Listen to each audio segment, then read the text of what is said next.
Intambara ibera mu burasirazuba bwa Kongo ihuza umutwe wa M23 na leta ya Kongo irabandanya. Eka nta bimenyetso bihari ko M23 na leta ya Kongo ko bashobora kuja mu biganiro vy'amahoro. Ubwo M23 nyuma yo gufata igisagara ca Goma yo ibona ko izogwana gushika i Kinshasa ngo mu ntumbero yo kubohoza igihugu ca Kongo. Nyuma yaho leta ya Kongo nayo yatanguye guha ugwaruka imyimenyerezo ya gisirikare kugira ngo igwanye umwansi wayo ariwo M23 hamwe n'igisirikare ca leta y'u Rwanda. Mu gihe biboneka ko intambara itera yiyongera iva mu duce tumwe yerekeza mu tundi, umutwe wa M23 ubu uriko ugerageza kugwana werekeza muri Kivu y'Epfo. Aho niho leta ya Kongo yabonye ko yongereza inguvu zayo, ica ihamagarira ugwaruka mu myimenyerezo ya gisirikare kugira igwanye umwansi. Umwe muri abo bariko bimenyereza ni Lisi Minego mu Ruhula. Yavuze ko ivyo kurya ari ngirakamaro ku bantu bari ku rugamba.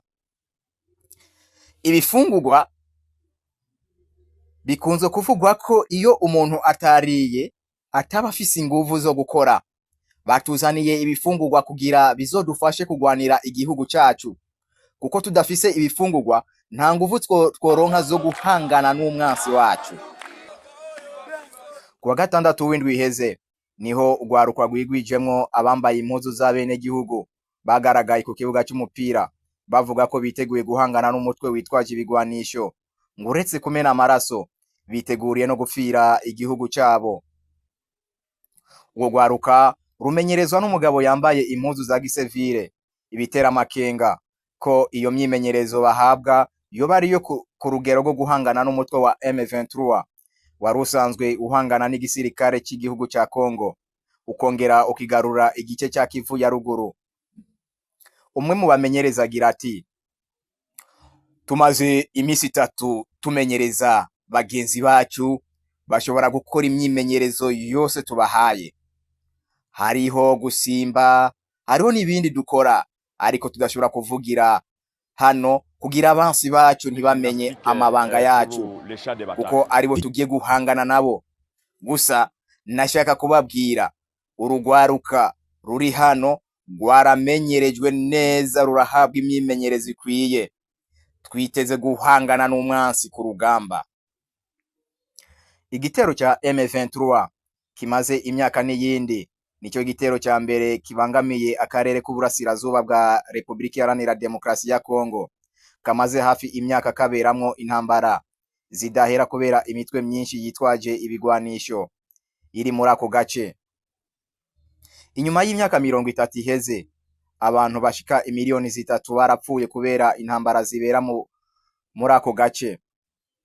Kuwa kane w'indwi iheze, abategetsi ba Kivu y'Epfo bahamagariye abakoranabushake biteguriye guhangana n'umutwe wa M23.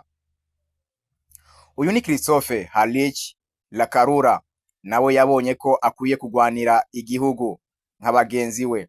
Agira ati: ibifungurwa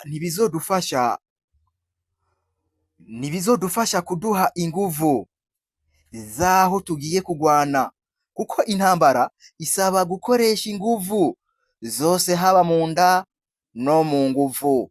Kuva mu mwaka wa 2001 umugwi witwaje ibigwanisho uzwi ku izina rya Wazalendo wagiye ugwana ku ruhande rw'igisirikare ca leta ya Kongo. Abo bose bagwana baguma bavuga ko u Rwanda arirwo ruriko rugwana muri Kongo kurusha M23. Ni mu gihe u Rwanda nago ruhakana ko rutari ku butaka bw'igihugu ca Kongo, mu gihe ubwo gwaruka rwimenyereza ruvuga ko rufise intumbero yo kugwana kugira rusubize abanyarwanda iwabo. Bibaye ngombwa bazinjira no mu gihugu cy'u Rwanda babasangeyo. Fabrice Ndi mu Rukundo, Radio Télévision de la Jeunesse Africaine pour le Développement.